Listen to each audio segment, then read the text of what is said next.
From the Dallas On Air studios in beautiful Dallas, Texas, this is Fulfillment right here on DallasOnAir.com.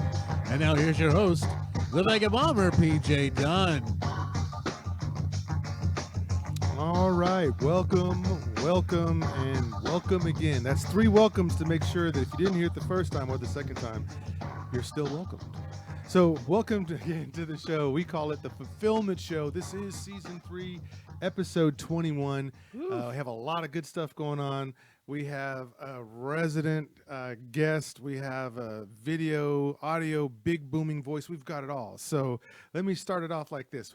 Whenever you watch a movie, especially a comic book movie, I'm just curious, does it have to be accurate to the comic book to be a good movie? Or is it okay for them to take some liberties? And then if they do take liberties, what's the line there? So today, our big topic, and we're going to talk to Horror Mike. He's here with us again. We've got an extended deal going on with him.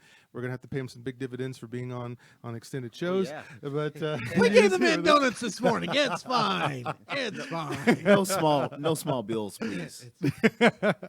So we're going to talk about that with his help. So let me introduce the cast that I have with me here today. And again, I've already said his name already, but Horror Mike sitting to my right is our guest guy today that's going to help us sort this comic book movie thing out. Absolute, always a pleasure.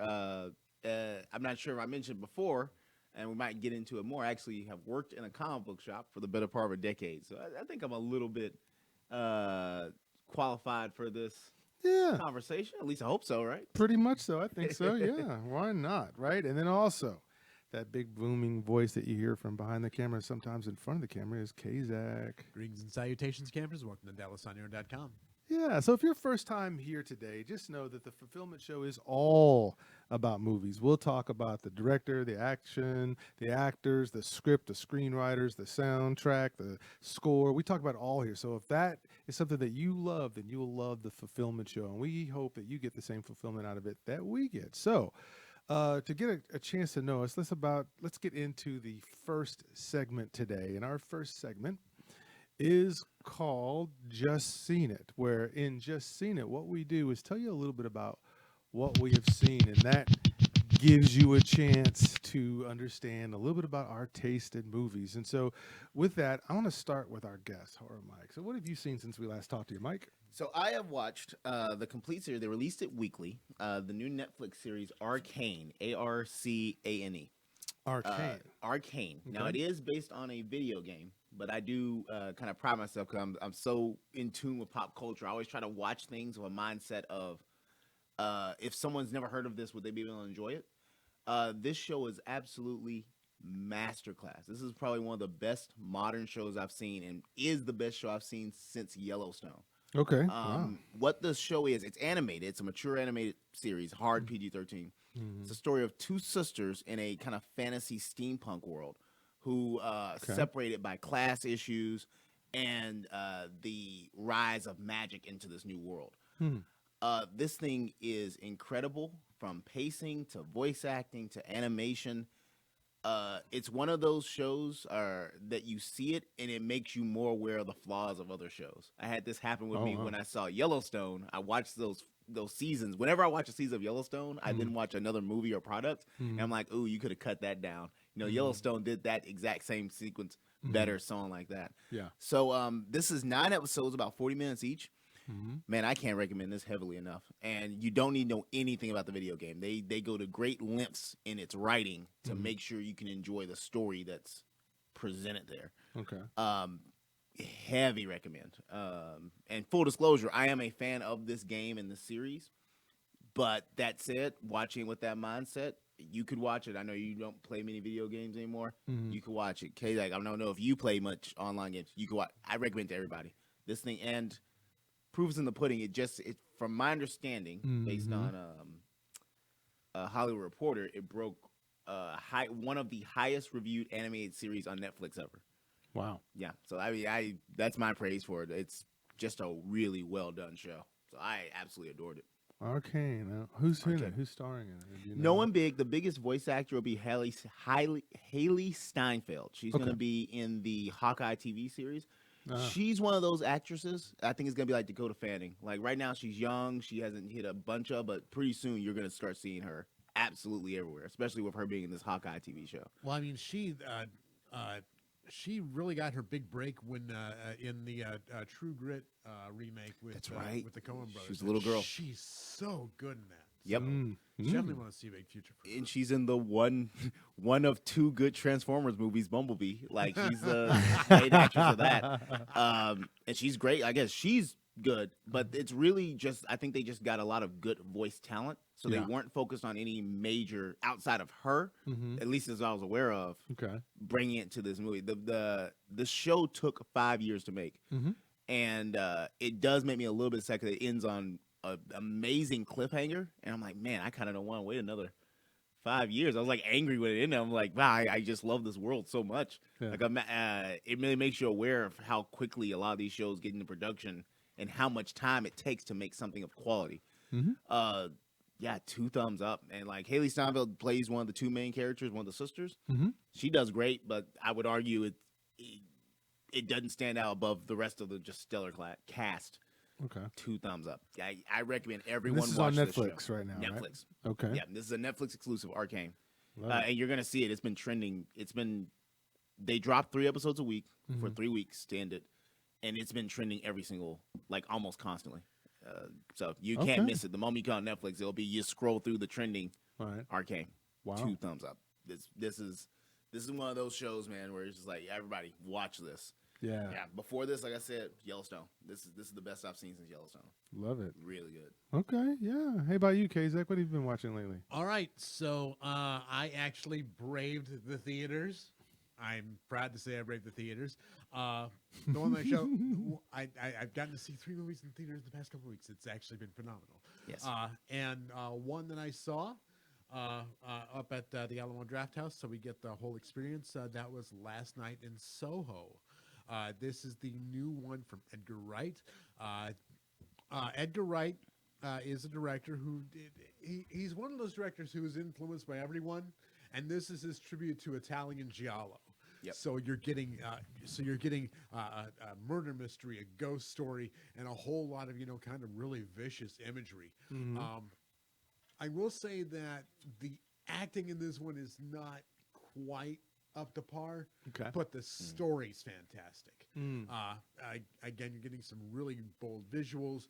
You're getting a really kind of young and interesting cast. Everything in here you got, because with any kind of good Italian giallo, you really have to keep your eye on everything, and everything in it is something to keep an eye on. You're getting the point of view. The story of Last Night in Soho is a girl in modern day kind of feels she's one of those who's been born in the wrong era, and she kind of has kind of a supernatural ability to kind of see the dead. She's got a connection with her mom. But anyway, she rents a room while she's at university and picks up on the story of a girl who something bad happened to her in the room that she's in, and she's transported back into the 1960s. So you're getting some wonderful 1960s fashion, some great music, and of course you're getting that really kind of weird Italian giallo mystery story wrapped up in it. So you're getting a really well done ode to Italian cinema with this, and it's really just if you dig Edgar Wright, if you dig giallo and haven't gotten your fix on it with Shudder or anything like that, this is one really to check out. I do find it very interesting. I've heard giallo. This is a phrase that I was just always aware of in the periphery of movie subgenres, and now I've seen like 3 to 4 movies in this last year that are heavily inspired for, which is crazy for American movies. The last one I saw was *Malignant*, heavily inspired giallo movie out of nowhere. And it's like, oh, okay. Same thing. You're the 3rd or 4th person I trust who has told me this is a good representation of giallo. I guess I should ask: is you said the acting was a little bit on the weak side? Is it what's her name? The main actress. I've seen her in a few things. Is it mainly Thomasin McKenzie or? Is she from Game of Thrones, right? I think she looks a whole lot like the girl who plays Arya Stark, but no, I don't think so. I could be wrong on it though. So that said, it could just be maybe they got a young actress who maybe quite wasn't ready for the role, but that's the first I'm hearing about. I'm just curious, do you think that hurt the movie or not, the acting? It didn't. It doesn't hurt the movie itself per se. It just kind of takes you out of the actors don't quite commit to it. They're reading the dialogue and they're in the scene, but they're not quite. The presence isn't there. Yeah. I mean, they're in the story, they're in the scene, they're just not wholly, I think, committed to it, and that might just be the director, because again, we're more committing to getting the visual on screen than we really are delivering the Academy Award performance, which is okay. It's fine. Like I said, Italian Giallo has never been about depth, except the actors who are really, really self-involved with it. But this one is one to just to enjoy. Like I said, a really fun ghost story, and that's what it is. Yeah, and I think that when you're talking about that too, from the actor perspective on that, I would say that sometimes the character is really hard to get into, and sometimes the director has one view, the actor has a different view, and what happens is you get this. It's not a bad performance, but people could see where it could have gone somewhere different. Yep. So the actor or actress ends up being not distracting, but to the person who watches a lot of films, it's noticeable. Yep. Well, and also Edgar Wright's not necessarily an actor's director; he's a visuals director. Oh, he always has been. Yeah, I agree. And so, with this, it kind of shows through in the casting choices. I mean, the cast is wonderful. They look amazing on screen, just not necessarily quite there, and that's okay. Yeah, it's fine. No, it's fine. That's I guess my main question would be, can I look at it now, because the movie theater experience is becoming more expensive. Is this one I need to see in theaters, or can I wait for streaming? With this one, it kind of depends. Because if you're a big fan of Edgar Wright, or if you're a big fan of Italian Giallo and things like that, yes, it's worth it because there's a lot of really great detail in the costuming and the color. But if not, if you just want to see a movie like this, then you can wait. This is one. This was priority for me because this was one that was on the verge last year. It's just like, okay, I really need to go see this one in a theater, and I wasn't robbed by going to go see it in the theater. I didn't feel cheated. Okay. Yeah. Well, the film that I have seen, I actually met Kazak after he had seen that film. He and his lovely wife Casey, and we watched The French Dispatch, which is the new Wes Anderson directed and written film. And this movie was about an hour and 47 minutes, rated R, of course. And it's what you would expect from Wes Anderson, which is you're going to get this quirky dialogue that's funny. There's moments where we were sitting in the theater and we were just cracking up because some of the sight gags are hilarious. Like, don't cry in my office. And then the guy looks up and he sees no crying on the wall, right? That's so Wes Anderson, right? And so it's this love stuff. But then here's the thing, though. Here's what really struck me about this movie was the production value and just the idea that he did half of it, the symmetry was half of it was black and white in some parts, and then the other half would be in color.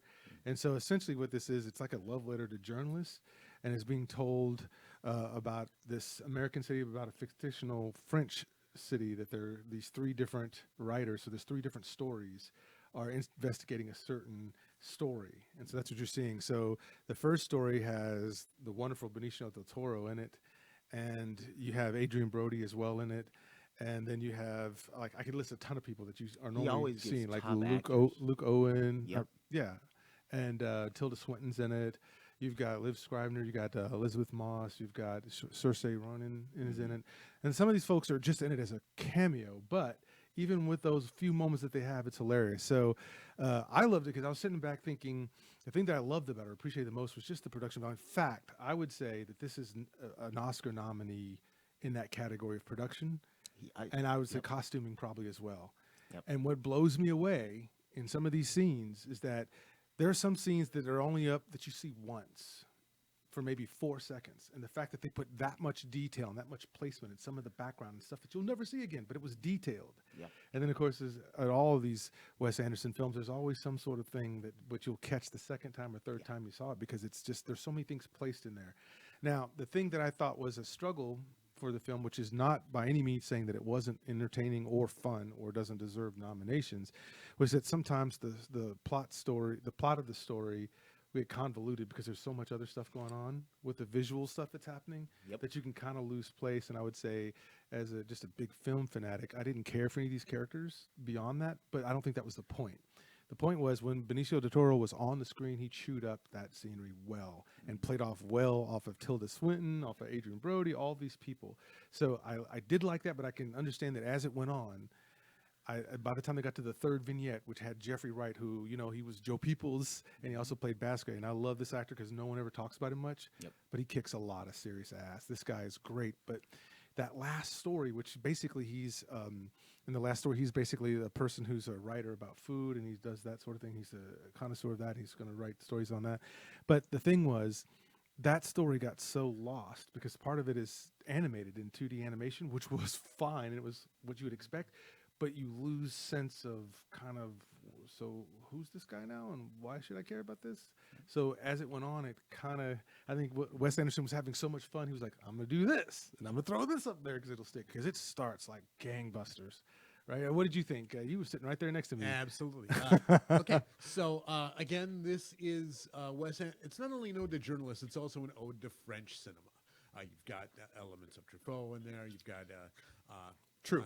Just some really kind of wonderful, bizarre stuff. You got everything in it from Truffaut to Tintin, just in the animation style. And yes, you do get lost in it, and I'm okay with getting lost in it because I think it's by design. I think you're supposed to get lost in this whole story. You're supposed to not know what the hell's going on for a minute, and it jerks you around and then it sends you back here, and it brings you back to that point. But I mean, everything in there feels like it has a payoff. Well, I guess like there's a whole lot of visual gimmicks, like you get with the old Jerry Lewis films and things like that. Yeah. But I mean, everyone on the screen is a presence. The cast is phenomenal, and the beats are just fun. The pacing on it's incredible. I guess for me, since I want to stress, I think I can safely say I've seen every single one of his movies, and he's a very unique filmmaker in the sense of he doesn't stray too much from his own tropes, flaws and weaknesses and strengths. He really leans into if you see, for example, if you see one Steven Spielberg movie, that's not indicative of his career. He's so varied. Sure. Wes Anderson is not, and that's a both strength and weakness for me. So so for full disclosure, I've never seen any of his movies. I've only seen 2 of his movies in theaters, and that's his animated movies. Fabulous Mr. Fox and Isle of Dogs. Yeah. Which I love. But those are you mentioned the tropes, which always keeps me from loving Wes Anderson. Yeah. He always has, and it's his style, so it's very intentional. Absolutely. He always has a ton of characters who it always starts intermingling, and it almost, for me, always feels like you need to have like a notepad to keep track of what every character is doing so you know the context of it. And I will say his production values, that's his wheelhouse. I have never seen a Wes Anderson movie that didn't look gangbusters. I prefer obviously his animation. I'm an animation nut, and but that's what's always kind of kept me from Wes Anderson. Everything you just said is like, cool. I know I will like it as much. It doesn't seem like it's something that for me that I would need to rush out and see, but I am definitely going to see it. He is so unique. I can't think of many directors who have just been that consistent with what they do. They get top actors. They let them. Ridley Scott would be one. Yeah. Ridley Scott, that's a good one. Yeah. Ridley Scott he's very stringent. Like he doesn't stand out of his. Wes Anderson, I just think has a better hit record about it. Because his movies are good. Just they tend to be a little bit too dense for my taste. But every time when I go to start a Wes Anderson movie, it's like, oh God, here we go. And by the end of it, I'm like, oh, what a great movie that was. So I'm definitely going to be seeing it, but it wasn't one of the ones I wanted to like rush out and see for sure. For sure. Again, this is another one of those that was supposed to come out last year, got put back by the pandemic. And this one is a priority for me to go see in a theater because it being a Wes Anderson film, it's really enjoyable to see it the first time on a big screen. So you take in the whole movie going experience, and this is one that you go back and watch again, so you pick up on all the little details. This is one of those that you do go home and watch with the notepad. This is one that you do go home and pick up on the little details. This is the one that you do kind of go back again and watch it and enjoy it the second time on a smaller screen with more attention to detail. Yeah, and you're right. That's another point I wanted to bring up. Anderson is a master of that because with his animated movies, for sure, Fantastic Mr. Fox, that was the one with George Clooney. Yes. There was. I remember when I saw that in theaters, I was like, I liked it, but a situation happens in the movie. I recommend seeing that movie. It's a very good movie, but it's. I remember like that situation was pretty random. Then I saw it again like a year or two later on Netflix with someone. I was like, oh my god, he set it up in the background. You had to be like the character was doing stuff in the background. It's seemingly if you weren't paying attention to the background, it would be random. Sure, and he's a master of that stuff. Where it'd be like, so I admire him as a filmmaker, and he is a laser focus his style, which is both endearing and a little bit kind of. For me, I like a little bit more variety. I want to see how would this director do this take on this one or something like that. But I'm gonna definitely watch it. You've added to me. You've encouraged me to see it even more. Now, see, the important thing for me here is that I'm not a big Wes Anderson fan at all. Right, so I'm not gonna run out and go buy action figures if they create action figures for this movie or anything like that. I'm not gonna wear a T-shirt. Screw you if you don't like Wes Anderson. It's just not me. Yeah. So when I'm talking about this, I'm really telling you that where he wins, and I love that he understands where he wins, and I love the fact that he understands he can go outside of the norm, because most norms of a movie is to say, here's the character arc throughout the whole, and here's what happens and all that stuff. Not here. You don't have that. So I can see where Wes Anderson fans are going to say, this is the best freaking movie ever, right? And I can also understand that people who don't understand Wes Anderson go, that movie sucks. Yeah. I can see it both at the same time, and that's a genius to be able to be so polarizing one way or the other that you can do that. Now, for me, it's always going to come down to how does the movie make me feel? So the show's called Fulfillment, right? Was I fulfilled? Yeah. And I can say that at a time where we really need a good laugh, there were just moments where people were not just going, people were guffawing in this movie because there were just some lines that you were like, that's perfect. And it has that, right? And so you just surf that wave. You'll be okay with the fact that by the time they got to that third act, I was very convoluted on the story as what they were trying to say with Jeffrey Wright, his character and all that stuff. Like I said, I had to go read some articles to understand what he was doing there because it was not apparent. I don't consider myself a dumb guy at all, but again, that wasn't enough to take away from the genius that this man is obviously showing people. So, and like I said, he's packed with details. Like there's characters like in Isle of Dogs. When I watched it again with like a little trivia track on it, it's like, oh yeah, this character is speaking a different language, but they're actually telling you very important information. But we're not going to translate. That's a very Wes Anderson. He's such a specific style. Like it's really great. I think I might be in the middle of that. I've never hated a single one of his movies, but like you, he's not one of my top directors. He's just not my preference in films. Right. He's so clever but for a lot of folks, he's too clever for his own good, and that's fine. Like I said, he's not for everyone, and that's okay. Legitimately clever, because there's a bunch of film directors where it's just like, no, you're just a dumb movie. This is like, no. Anderson is always like, that is him and his writers. Like that was well done. Him and his production assistants, him and his cinematographers. His crew is legit. For sure. There's no doubt. And then there's a movie that all of us saw, and that was Ghostbusters. So, Mike, I haven't had a chance to talk to you. So, what was your take on Ghostbusters? Okay. Afterlife. So, I should preference this with I am a huge Ghostbusters fan. Literally, the majority of my life has been a Ghostbusters fan. Yep. And I will say, I pride myself in the ability of being able to do it, to kind of cut off my fandom of something to enjoy it as a product, as a film. Yep. And overall, I think it was successful. I felt this movie was what Star Wars Force Awakens should have been. It is giving us closure to it should be both an epilogue and a prologue. Yep. Definitely not spoiling anything here, of course. But it gave us, if we never get anything else based on the 85 franchise, I can happily say goodbye. We're happy, and they set up infinite possibilities for the franchise going forward.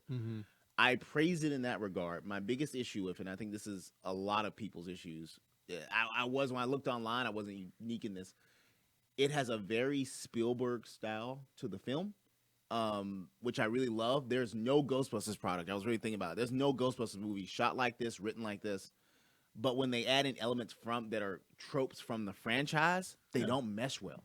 And I think that was the only real thing that really kind of took me out of a otherwise very solid, good movie. And like I said, it really made me aware of like, this is how nostalgia can be done and done well. That you are both introducing it to a new fan base while also kind of placating the old. And again, it's like, wow, Force Awakens, take notes. Like Star Wars as a franchise, say, no, this is how it can be done and done well where everyone's happy. We'll discuss it. My biggest issue is just the theater going experience as a whole. But I want to discuss the movie first. I definitely want to definitely kind of peppered my view of the movie itself. But sure. We can talk about that. Kasek, your take on it as you saw it. It's member berries all over the place. Yep. It's member berries all over the place. And for this, that's not a bad thing because this is legitimately a film that 2 or 3 generations can enjoy. Like everyone can go out Thanksgiving weekend, Black Friday weekend, and go enjoy this film because that's what it was meant to be. It was meant to be enjoyed. It's a franchise film meant to be enjoyed. Yeah. You can get around some of the writing plot holes and a lot of the convenient stuff, which I know you're going to say, PJ. I know you're going to say it. No. But overall, you don't go into Ghostbusters Afterlife expecting Citizen Kane. You go in expecting to enjoy a Ghostbusters film, and that's what I got. I was going in for the detail because I know Ghostbusters in and out, and I was looking for the inside jokes. I was looking for the little stuff. I think Jason Reitman really does his father proud with this film because Ivan, of course, directed the first one. Yes. And there's a lot to enjoy in this. The performances are fun. The kids are really on top of their game. Everyone in their role is really well done. I love the main actor, Grace McKinnon. Yeah. I was like, she knocked it out of the park. I really liked her. I really enjoyed the casting. I agree, and I want to add on to what Kay said. It's a family movie. Like I do recommend this thing. I think is going to do gangbusters next week. Yeah. But as you were saying, I apologize. I had to cut you off. Yeah. Paul Rudd is enjoyable. Just everyone in the film enjoys what they're doing, and it's a fun film to watch. It's a fun film to go enjoy in a theater. And go to experience. I went to go see it on IMAX, and we'll talk about that too. But yeah. Well, and I have the same. I guess I'm trying to think of what to say different than what you guys have said, so I don't regurgitate what y'all have said. But I do agree. I went in already knowing, hey, this is a big franchise that's gonna do its callbacks, which it does. It's going to introduce us to a new set of characters, which the new characters need to make us get excited about them, and they do. So McKenna Grace is the one who plays Phoebe, who is the granddaughter of, one of the original Ghostbusters. So, and film, it was interesting to see Finn Wolfhard as the kind of the more, as a grown up, he looks a lot different than he did from his Stranger Days and all that sort of things. Yeah, Stranger seeing Things, someone literally grow up like that. And then you have Paul Rudd and, of course, Bill Murray, who Bill Murray was also in the French Dispatch. I get to see him again here. But and so with Paul Rudd, there's another piece to it, too. So there's a piece to him that says, here's the everyday guy who might be better looking than average, who can get away with just some facial expressions and some really stupid lines, but it works with Paul Rudd, and no one else can pull those off. And Paul Rudd does that here. I think that the children actors here they nailed it. I was sucked into the story. If I don't get sucked into the story, I'm going to be watching my watch. I'm going to be like, okay, I was here, I saw it. I don't have to worry about fear of missing out, FOMO. I can say at least I was there. But I wouldn't say that here. I would say that when I sat down, I was ready for some comedy. I was ready to see the callbacks, which you should have, and because callbacks can be done right. Yes. Right, to your point, like Force Awakens, just that's a dumpster fire. Yeah. Of how they just remember this. It was so ham-fisted how they did that, and this movie has it. But I like the way that they did it because you knew it was coming when they show you the Ecto One and all that. It was natural, but it felt organic, and it felt like it didn't make you go like product placement when you see in a film and it takes you out of it. It doesn't do that with its homages. It doesn't come off like heavy-handed product placement. It comes off like, well, yeah, that makes sense. Well, of course they would do that, and of course he would do that, and that sort of thing. So I would have to say that, as I went and saw this, I was thoroughly enjoying most of it, and actually, I would say probably almost like 95% of it. I was like, yeah, And the only thing I could say about the film that I just didn't translate is, again, it's what Kazak was saying. There's just certain things I was like, okay, you never explained that this kid's good at building cars and working on cars, but yet he is. And so there's some things that seem like, oh, that's pretty. And there's a moment where you're 12 years old and able to run a backpack nuclear accelerator right off the bat. Yep. You just figure it out. Now, granted, I know in story, without spoiling anything, they do mildly explain it, but even then, I'm like, okay, I'm going to let this go because I am watching a franchise about people catching ghosts, but meet me halfway because, again, the original film goes to great lengths to both be funny while also explaining all these elements of the story. Right. Absolutely. It is what we get to refer to kind of our generation as what I like to refer to as the Goonies state of suspension of disbelief. Correct. Yes. Because it's impossible to enjoy it without it.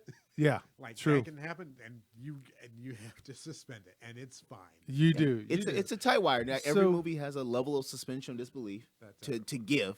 But you don't treat the audience either as an idiot or just expect them to know everything. That was the point I was going to make, because Phoebe, and again, I loved her performance. I mean, McKenna Grace did an incredible job of selling me that she was this 12-year-old genius. Yep. But where the writing was a little sketch was like, she starts off by saying she doesn't believe in ghosts, and it seemed like that took nothing for her to start believing in ghosts. Like when she meets podcast, she's like, "Oh, I don't believe in ghosts." I thought, good, this will be some good tension. But then once the ghosts show up, it's like she just adopts it like there's nothing to it. I'm like, wait a minute, you just said that. But again, I'm not going to tell you, I have to point this out, not to hate on the movie, but to show you that while you're in there, it's not a perfect movie, but it's still perfectly fun. I think it's a good movie, You know? And I gave it a solid 8. And again, this is like when you watch shows like, I argue, great shows and products like Arcane or Yellowstone, you really start seeing where movies could be better. When you see things done really well, you start seeing not like, man, you could have done this small better. You could have cut these things, could have trimmed the fat here and there. But as a 20+ year Ghostbusters fan, I couldn't be happier with it. I was like, this is just exactly. I don't know. I've noticed with this movie, there's been the conversation of like giving fans what they want and appeasing fans. I'm like, what's so wrong about giving people what they would like? I mean, they're giving you money for a thing. Like, just give them enjoyment, but you can also release a very good story and product. Well, and there's giving, and then there's forcing it down your throat.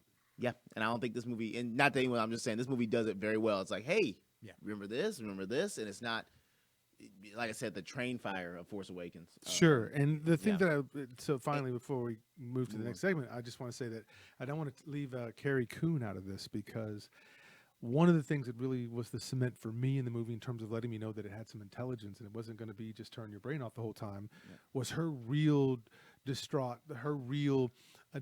damage from that father figure who wasn't there. And I felt like she played that well, opposite of a Paul Rudd who was there to be the comedic. And so this wouldn't work if she just laughed and went along with everything that Paul Rudd said, or Mr. Gruberson, right? She doesn't. And I like that she's still very contentious about that relationship with her father when she talks to him, when she talks to her own daughter and her own son. Like, I love the fact that she doesn't act like, hey, Ghostbusters, pom-poms, yay, everything's good. I love the fact that she says, no, the reality is that fool never said nothing. He was never there. He disappeared. He went away because he was trying to do X, which we can't say because of the spoilers, right? So I love the fact that she was hard-edged and was kind of bitter and sarcastic, and it actually made the other actors around them, when they did bring the joy, it made it feel like, okay, this is real, even though it's fantasy. It's what a lot of comedies, especially modern comedies, forget. You got to have a straight man. She's the grounded straight man character. Yes. And is essentially this movie's Sigourney Weaver character. Like in the original Ghostbusters, Sigourney Weaver was straight man, basically keeping things grounded, like pointing out this is weird, that kind of stuff. She's that character, and you need it. Again, and I was going to bring up, Ivan Reitman was helping with the film, helping his son Jason with the movie, and it really showed. I bet you I'm guessing this part, so don't quote me on it. Yeah. He probably brought to him and said, hey, you're going to need this kind of scene. You're going to need that kind of classic style of filmmaking, where it's just traditional style, where it's just a lost art. Just like getting focused on a story, act A, B, and C. Again, you don't need to follow a structure rigidly, but these structures work for a reason. Well, if you're going to get a structure in your film, you need to commit to it. And nothing's worse That's a fair than point. when you say, I'm going to half commit to the structure and then not, right? That's what was major problems with a lot of the Star Wars films, especially in the second one, where it's like, we're going to make it like he's not a bad guy, and it's no longer Sith versus, and then all of a sudden they go right back into the whole Jedi versus Sith thing again. So they started to do something different in that second one, but then they didn't commit to where they were trying to go, and that's why that was problematic. But real fast, I just want to say, before we get to our next segment, is there were 2 after-credit scenes here. So I stayed and saw all of them, and so just to let you know, if you do go see this film, even though it's not a Marvel product, there are 2 after-credit scenes in the film. Yeah, mid-credit and a post-credit scene. Very good stuff. So. Yep. So with that, let's go ahead and jump into our main segment of the day. And what we are going to do at this point, there's my wiki, is since we have Horror Mike here, what we wanted to do was say, well, let's ask Mike some questions that we couldn't ask if he wasn't here otherwise. See how brilliant that is? Yeah. Right, well, yeah. So Mike works at the comic book store Keith's, which is one of the greatest comic book stores here in Dallas. You go in, you get more than just product. You get great service. You get people who can talk to you, who have knowledge about the particular product or item. Even if it's only been a one-off, they know something about it. So it's just a great place. Anybody who's into their geekdom or their fandom, if they're ashamed of geek, then okay, we'll say your fandom. Yep. That's the place you can go. And so with that, and we're not paid to say this, but we're welcome to take endorsements anytime. That's exactly right. They're not sponsoring the show, but we will. Because he ain't lying. He ain't lying about that one. So, Mike, let's start with, and of course, Kazak's going to jump in with some things as well. The start of this topic is all about comic book accuracy. The original question would be, do comic book movies have to be completely accurate to the comic in order for it to be a good film? And then after that, if you could just give us some great examples of some good comic book accuracy, and then maybe some poor examples. And of course, we're going to throw in some of our ideas, and we want to see how you flow with that as well. Like a lot of the best things in life, it depends. I really do think it does, because I want a lawyer answer. Oh yeah, no man, I gotta love it. For me, one of the top examples of kind of following it, you can both follow it very rigidly and then be very loose with it. And I've seen it done so well across the board because, I mean, especially in the last 10 years, comic book movies have ramped up by like 1,000%. So it's crazy how it has the market has been oversaturated with films. I mean, in the last 10 years, we've had like 100+ movies. It's insane based on comics. So one of my personal favorites that I bring up as an example of it done well is Iron Man. Yes. The original Iron Man, the film. Jon Favreau. It is the Helen of Troy of superhero movies. It sparked a generation of films, and it's because it's based on a solid foundation. And when you watch it, the core of the movie, now it does have an original. It does take elements from the comics and change them, like Ironmonger, Jeff Bridges. They kind of play with that and bring a lot to the character. But the origin and the core of the story is almost comic book, like it's almost lifted right from the page. Okay, how he built the armor, how he got the first armor with the flamethrower, all that in the desert. It is.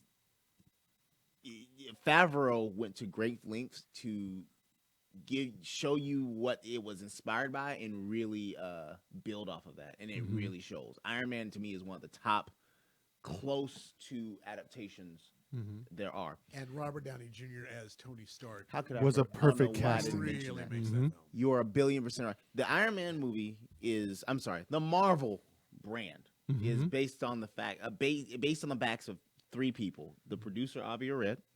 I'm working my way up to this. Jon Favreau, who just gave them a base template that they follow. That's the biggest problem with the movies. They've been following that template for 10 years. And Robert R.D. freaking J. That man showed us, holy crap, you can really be comic accurate to these characters and still bring something kind of fresh and modern, more modern take on these characters. So I'm not sure if y'all want to kind of touch on some more of your other ones, or if you want me to move on to my second. Now, No, did that's you a have good other start ones? off. So, Kazak, what Yeah. about you? How would you throw in on that? All right. So for me, like I said, I think when you get into the comic book movie, you kind of go where you come from and where you started as a comic book fan. Yeah. Where Yeah. you kind of really got into it because Mhm.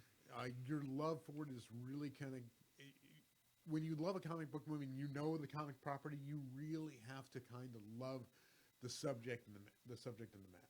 Yeah. The subject and the matter that really got me was James O'Barr's The Crow. This one, like I said, was that big kind of entrance point for me. And again, the movie doesn't necessarily stay accurate to the comic book, but it stays accurate to the tone. Yeah. Because The Crow Yeah. is very much a tone poem. Okay. And you get, really vulnerable performances from Brandon Lee. You get great villains with Top Dollar's crew. You get some really iconic and beautiful stuff, and it's not necessarily, comic book accurate because it Yep. is really Hollywooded up.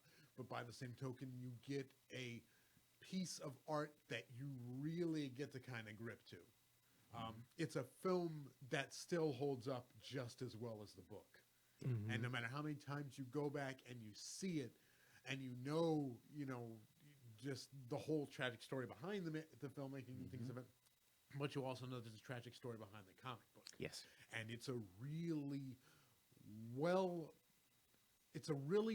walked line with this one because it captures the comic book in the way that it really kind of needed to be captured by Hollywood, by Miramax at the time, by the tone of the time.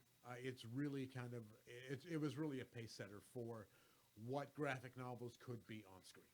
And did you mention James O'Barr, who created the Crow? He's Dallas native. Yes. And he just has, again, talk about creating art from kind of pain, and he's had a very sad life, and to see that, fortunately, this whole character has been kind of wrapped with almost bordering on a cursed character, because of course we know about Jason Lee, his Brandon Lee, thank you, Brandon Lee, tragedy with that. But like I said, that movie holds up. But to your point, Kazak, it's not very. It is fairly accurate, but it does take changes, which I would argue you kind of have to when you're switching mediums. When you're adapting something, you no one expects it to be 1-1. Yeah, that's perfectly true. And I would say that mine would be, I love Christopher Nolan's The Dark Knight, which is arguably one of the best superhero movies ever, and I would say it is the number one superhero movie ever. But it's open for debate. But why I like this so much and why I would say that this is great is because, like the comic books, I love that Christopher Nolan said, well, I'm not going to make this campy, which we saw on the TV show. I'm not going to make it cartoonishly dark like we saw in the first couple of cinematic releases. He said, I'm just going to set it in the real world because Batman is the one who reads and follows the most like that. So I love the fact that he's stuck with Batman doesn't want to use guns because of what happened. And so then you get a cast like Liam Neeson as Ra's al Ghul, and then you get, Christian Bale who plays, a wonderful Bruce Wayne and Batman, I would argue. I think that was done well. And just the idea that he said, I'm going to do this because this character most lends itself, just like in the comic book, that's what's great about him. Superman came out first, then it was Batman, and Batman was supposed to be the opposite of Superman, that he didn't have superpowers and all that, and he was a little darker than Superman. And so Christopher Nolan was able to do that without turning it into cartoonish looking stuff, which isn't necessarily that it has to be, that's a bad thing, but I like that he didn't follow that. And he didn't go with just this super, super dark thing that kids would be afraid of too. Although there were some menacing pieces to it. And so to me, when you see that and you see that he was willing to stick with that, the idea that Batman doesn't kill, although he has the rage to do it, and then showing his training, like we got that first shot in the very beginning to see how did Bruce Wayne get this good. It wasn't just, a rich guy decided to put on a bat suit and go out and beat up bad guys, right? And leave them for the police to come get. It was, I'm going to show you what does it mean to be a Batman. Who is Batman, and what's the difference between Batman and Bruce Wayne? Yeah.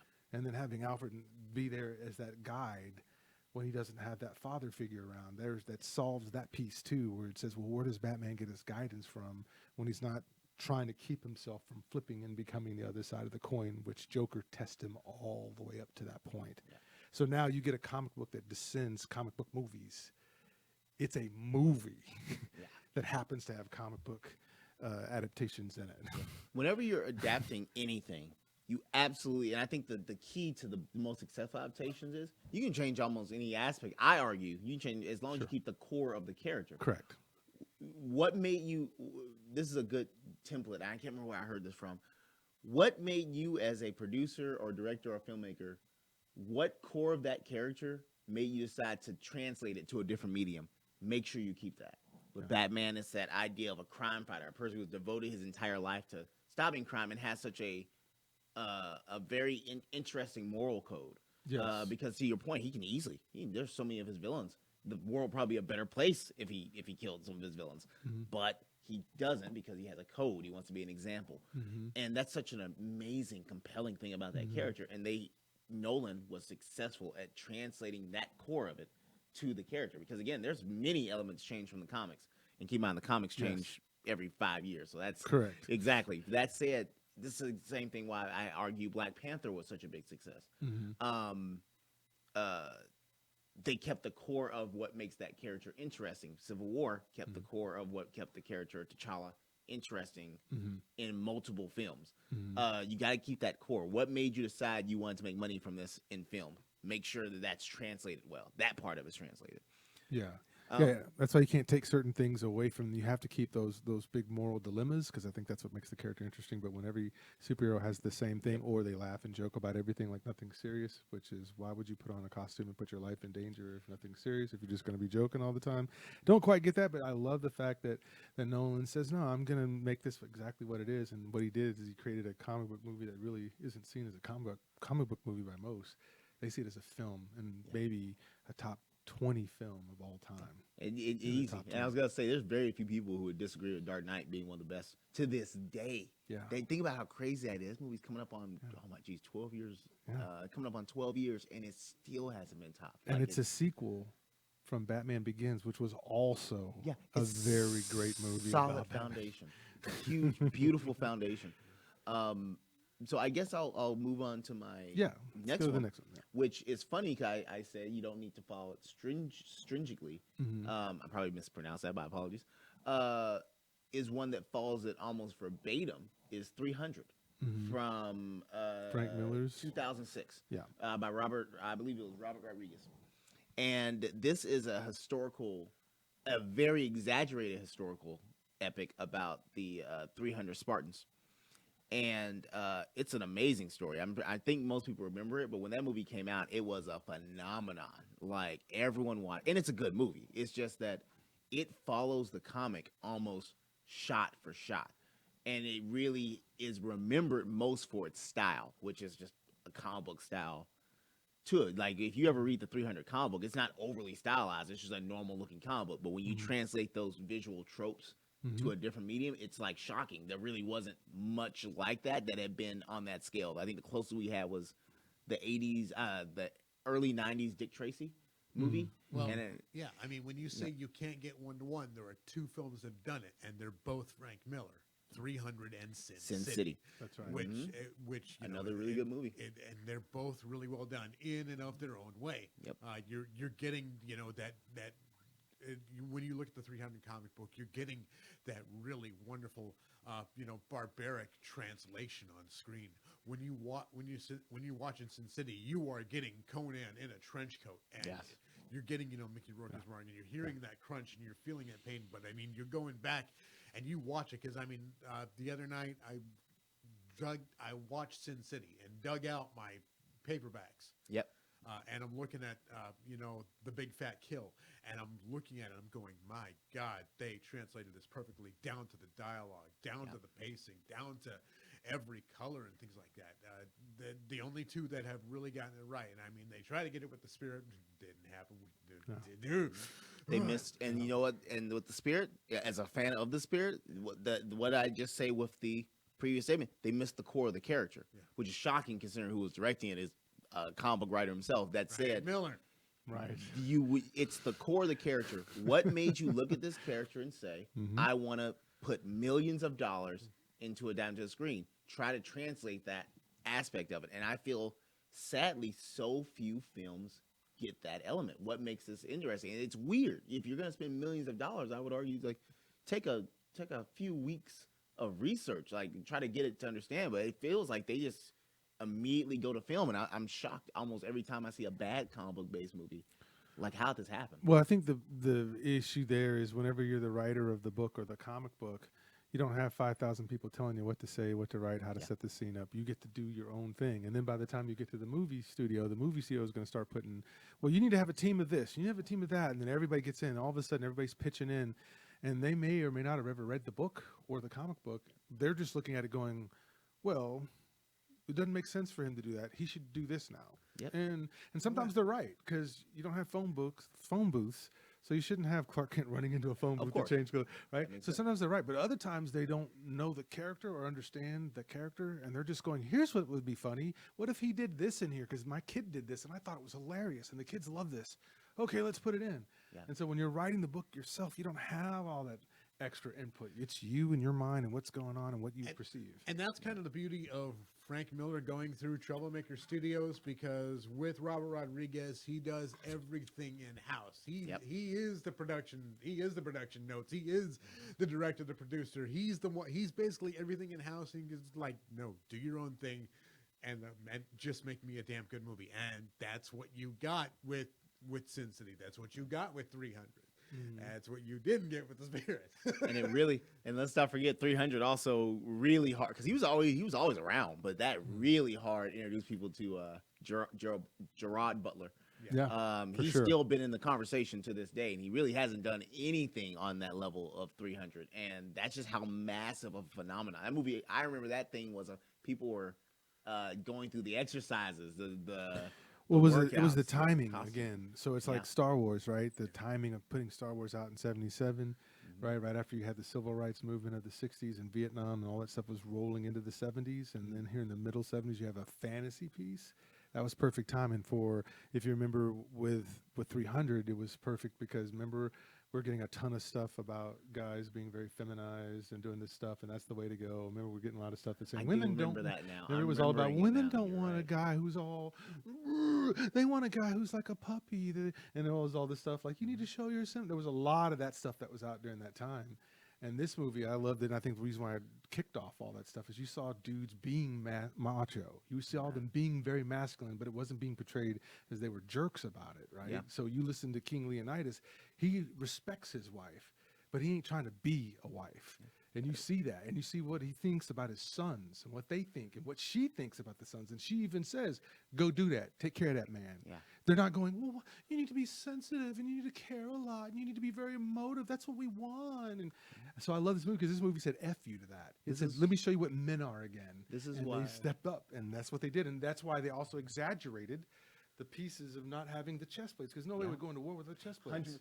Right? Yeah, they exaggerate by making these dudes super jacked. Yeah, and Fassbender, Michael Fassbender was also in this movie, by the way. So people don't remember that. They forget that. Gosh, yeah, you're right. Right. So this hit at the perfect time, and then that craze of like, I want to be in great shape, because when I'm in great shape, I feel more in control. And a lot of people felt out of control. They didn't know what to believe. And so these gyms started kicking off, and you started seeing these gyms that weren't about just classic weights and all that stuff, but rope climbing, all the stuff, running, all that stuff. And so that kind of birthed that, because people wanted to feel, especially guys wanted to feel powerful again, because they were being told, nah, you're toxic. This is why the under and maybe some guys were, but I'm talking about the guys who needed to, and this is step why up the underlying reasoning for why This Is Sparta was such a phenomenon. I mean, everyone and their mom was screaming This Is Sparta for like 2 years, but it's because, one, that scene sets up, I'm not going to be talked down to. You're going to remember the whole point was he's like, you're going to bow to us. Yeah. He says, no, this is Sparta. This is the line. Yeah. Outstanding little movie, and I think it is. It hasn't been forgotten at all. It's just, it's like almost everyone's to this day. I find new people. I just watched 300 for the first time. It's like, it's pretty incredible. But yeah, for a minute that movie was huge. I mean, it was just a massive phenomenon. And if they could have found a way to continue making it, they did do a sequel, we would have still been seeing movies based on the sequel, they kind of walked it all back, and now it's like, hey, here's the chicks that are going to go in there and kick your ass. I'm like, that's the tone of what the... But also the other thing, too, was during that time was it was the #1 top grossing rated R movie released. I think it was released around February. It was in the first part of the year. So for a long time, it had the record of being the top grossing rated R movie in that month. Yeah, you're right. I forgot about that. Say, oh man, I'm getting reminded of all these things. But yeah, I wasn't sure we had more to comment on, or we can move on. Yeah, Kazak, did you have another? No. Let's move on to the other half of this. What doesn't work? Okay, so let's talk about the ones, Mike, that are poor. These are good examples of poor examples. Yes. So of it not working when they tried to translate it. So well, I want to be a little different on my examples here because I wanted to use the example of where they didn't adapt it at all, where nothing is. Basically, it doesn't have the core of it. They completely change it, but they do something. They add to it. So I wanted to bring up Guardians of the Galaxy. I think it is a bad adaptation, but I think it's a good movie. And this is an example I wanted to use of you don't need to be exactly stringent to these examples, but you can still bring something new to the equation. James Gunn saw these characters and saw like these are kind of boring characters. No one really likes these characters, and we can let's see what we can add to it, and like add a kind of a family aspect to it. And that's one I really enjoyed, but I wanted to use it as the one like kind of exception to the rule. I think when you start pulling away from the core of the character, you really start falling apart. And the Guardians of the Galaxy was one of the ones I just wanted to bring up as a example to the Sure. to the different. Another one that I want to bring up my show notes here. My apologies, guys. Jonah Hex. Yeah, Jonah Hex. Thank you. And the one example. You had to remind me, didn't you? Right? Yeah. It flew right out my. Well, thank you. Jonah Hex is just a mess, and it really does sadden me because I argue Josh Brolin does such an incredible. He does a very good job. He reminds me like this is a actor's actor. Like he's such a good, strong actor, and even the best actor cannot hold a bad story, and that is a bad adaptation. If you ever read the Jonah Hex comics, this is a character that doesn't have powers. He is just a cowboy, a bounty hunter at that. And they decided, you know what? Let's Hollywood it up. Let's give him supernatural powers. Let's throw in Megan Fox for no good reason. Let's throw in all these mystical elements. And it is a poor adaptation where they try to add to the characters. That's why I want to give the example of one adding things that were not there and benefiting from it with Guardians of the Galaxy, and then adding things that were not there and face planting with it with Jonah Hex. I argue with how good Josh Brolin is. You could have just made a Jonah Hex movie, just a normal Western movie with that character, it's kind of hard-nosed Western character. It would have been a mega hit. But they felt they had to add something for God knows what reason. And it is one of the, you say Dark Knight is considered one of the best superhero movies. Jonah Hex to this day is still considered one of the worst examples. And it breaks my heart because of how much I love Josh Brolin. Like, I genuinely love that actor. Yeah. But thank you. That was I was trying to find my show notes. Yeah, no, I got thank it. you. Yeah. How about you, Kazak? What's a movie of yours that you felt like superhero that? The movie that gets it wrong. The movie that gets it wrong. The movie that gets it wrong. So wrong. That's Suicide Squad. Yep. You have a tremendous cast. Don't get me wrong, but what you're getting is a mess. You have a studio based movie that basically said we have the rights to these characters. Make me a movie out of them. Yeah. And you, I mean, this is one of those where it feels like they didn't go to the source material, because how could you get the relationship between Joker and Harley Quinn so wrong? It would have been so easy to just go back and read a friggin' comic book, right? If you know that mythos, and I mean, everything else was just disposable. Yes. There was you like them better in the trailers than you do in the damn movie. Yes. And that's the thing, is that this was the movie that was taken out of the director's hands and put into the hands of guys who make trailers for a living. Yes. And that's what you got. Yeah. That's exactly what you got. You got this assault on the senses, because that's what it is. But it's not only an assault on the senses, it's an assault to your taste. Yeah. Yep. And it just it's not that you couldn't like them. It's that there was nothing to like. Yeah. And when you have a comic book, you've got to have a basis in there that you like. You've got to have you've got to be grounded in that story to enjoy any of it. And while Margot Robbie is fantastic on screen, nothing else is enjoyable. I would argue that is the only reason those characters are likable is because of how charismatic each actor portraying them is. Yeah. Because I think they had an outstanding cast, and it just kind of got squandered. I mean, Will Smith is. I've seen some stinker Will Smith movies, but it's never because of him. He's always enjoyable. He's just one of those charismatic. And that movie did very smartly. You had a bunch of charismatic actors thinking they would carry the film, and to your point, it did not. Viola Davis is terrific on screen as Waller, and again they blew it with the story. Yeah, and you don't care about any of the characters in there, and they're disposable as all get out, as you said. And that's disgusting. Yeah, and they give Jared Leto enough rope to hang himself. Yep, and the Dumbledore really does. Yeah, this is the case where we put the movie out, and because of the quality and the charisma of our lead actors, that will be enough to make everybody forget about how crappy the rest of it is. But the problem is, no, the movie is still long enough for us to notice how bad these other people were. If this was a short story, 30 minutes long, maybe that'd be true. But no, we got 2 hours here, Hoss, and there's no way you're going to hide the other hour and 40 minutes of this not seeing how bad. It is an ordeal to watch. Yes, it is. And on that same level, the one that I had chosen was Daredevil. I hated that whole vehicle when they tried to put Ben Affleck in there, and they put him in the most corniest of situations, fighting in that playground, in that rain, the way they introduced Elektra and Bullseye. It was like, are you kidding me? And then, of course, when Marvel did it as a series on Netflix, it showed us how this should be done. We need to see this guy.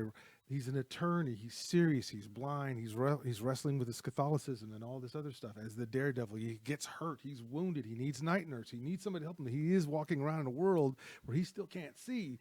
But the movie Daredevil was just like, he's got a suit on.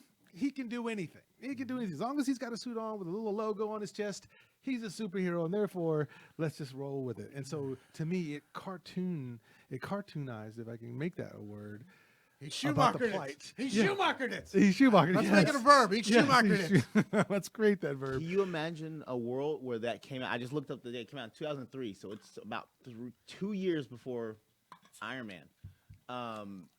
Imagine a world where they would have gotten that Iron Man template and said, I don't have to be a goofball just because it's based on a comic book movie. That movie is just a goofball movie. It's totally. Like, you look at a movie like Daredevil and Batman and Robin, like another really bad one, and you're like, how do we get to a good? How do we get the Dark Knight? You know what I mean? Like, sure. It's at no point in that process of making that movie did somebody say this is a blind person fighting a woman in a playground. This is a goofy. It's corny as all get out. Corny. So that's the thing about that. And I'm glad that we got to a place where Iron Man did come out, so they could see, listen, you can actually make us care for the character and show the real life humanity of this character before you start adding in all the stuff that could be deemed very cartoonish. And so with that, let's jump to the other main topic, B. Here, I wanted to make sure we had time to do this. So, Horror Mike, I've sat there in the comic book store with you a few times when I come in to buy some things. Yep. And I noticed that there's some conversations that you can have in the comic store, and then there's some conversations that you can't get into because people are passionate about their particular IP or intellectual property, and they can't see anybody say anything negative about that thing because they love this character so much. But in terms of convos you will have in your comic book store when someone comes in and talks, what are those kind of like? You know what most people love to have is character motivations. People love to see or to talk about why do they think a character does what they do. I literally had this conversation. There's a new series called Robin and Batman, which looks at the beginnings of Batman and Robin from Robin's point of view. And me and several other customers were discussing, man, why did Batman do what he do? You know, is he a jerk for putting a kid in a situation, or did he give this kid a purpose and he would have become something bad? And it's like, wow, that's a great motivation. Let's look at the motivation again. Something the films bring. I also want to tie this back into the films.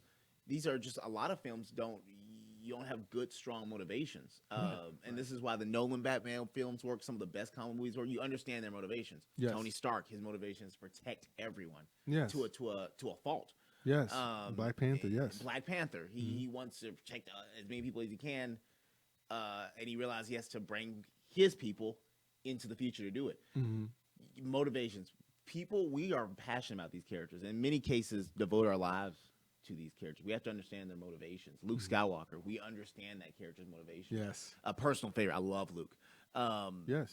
And I think that's a great one to have. And I think people love, because you also kind of learn a little bit about yourself. When you see something, if somebody says their favorite motivation about like Batman is that he never gives up, and then someone else can say, well, my favorite thing about Batman is his sense of righteousness. Well, both people are right. Yes. But you can learn a lot from what they brought, what they saw in the character connected to him. And I love that. I think most people love learning. You can learn about people just asking about their favorite things. I wasn't sure if you had any notes. I'm not sure how many comic shops you go in, Kat, but I see PJ almost weekly. So he sees kind of the best and the worst. So that's a favorite. And I then guess there's, so with that same passion, the flip side of that coin is you got those people who, when they come into the store, they're ready to argue with anybody on stuff. And in fact, they're looking for it because they just want to argue. It's not good enough for them to believe Force Awakens was the best Star Wars movie ever. Yep. They have to go out and test it on people because they know people are going to get a reaction out of them. And then it turns into what could get kind of like very condescending talk. And then that doesn't do well for sales if people can hear that going on. So the conversations you won't have. And outside of what was everyone's parents say, never talk about religion, politics, and I forgot what the other one is. That you never want to have those two. Religion, politics, race, those the outside of normal ones, right? But the big one I always say is changes between adaptations. So we say about like the adaptations to the movies, things like that. But the reason you never really tend to want to have that is you never know when that might be their favorite adaptation. We can crap on Daredevil because 90% of people can agree that's a pretty rough movie. But let's say Shang Chi, which I think was just a very middle of the road movie. I probably won't see it again. But I'm not going to ever crap on the movie because that might actually be someone's favorite version of that character. I tend to not bring up the changes between the different characters. I bring up like, oh, they changed this, but I never tend to criticize it too strongly because you never know what that person may have gotten from it that others may have. And it's just fun to be more positive than it is to like say they didn't do well in this adaptation or something along those lines.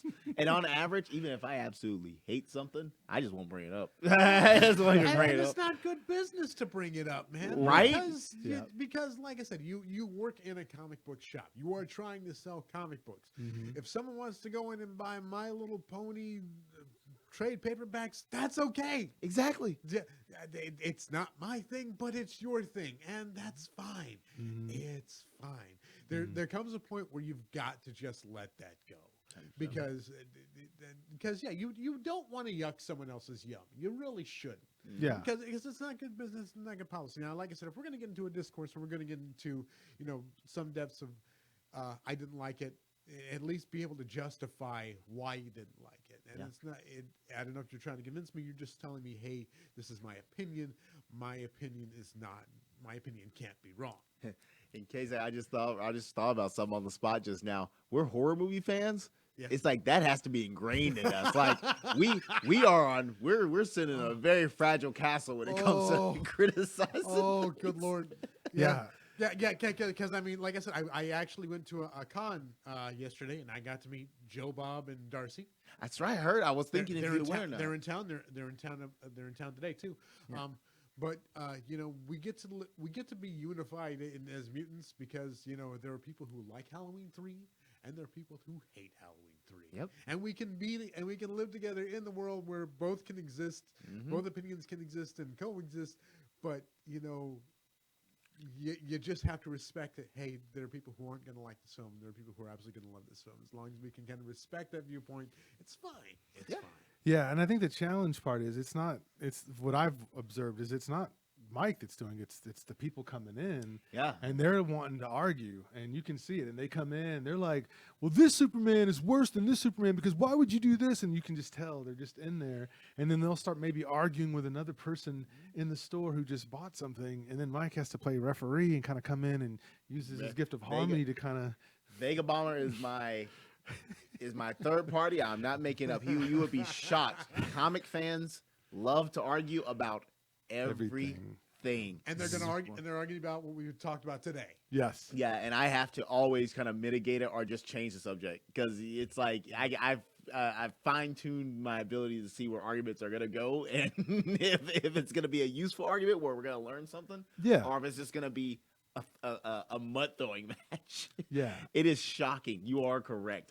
You really only think about it until people. It is the multiverse of madness. Yes, that really is. It is. When you're passionate about anything, I guess you want to test. I guess it's I don't have that mindset. Of like I love Ghostbusters. I don't feel like I need to go test my my Ghostbusters love against someone else's. Right. But there are people who do, and that's just people's language. There are people who are going to justify answer the call. There are people who like that film, and it's fine. Yeah. Right. That movie exists, and you are more welcome to it. Like I'm never going to give you too much crap. I have problems with structure and acting and storytelling of a movie. Yeah. But if you took something out of it, more power to you. Right. We're horror fans.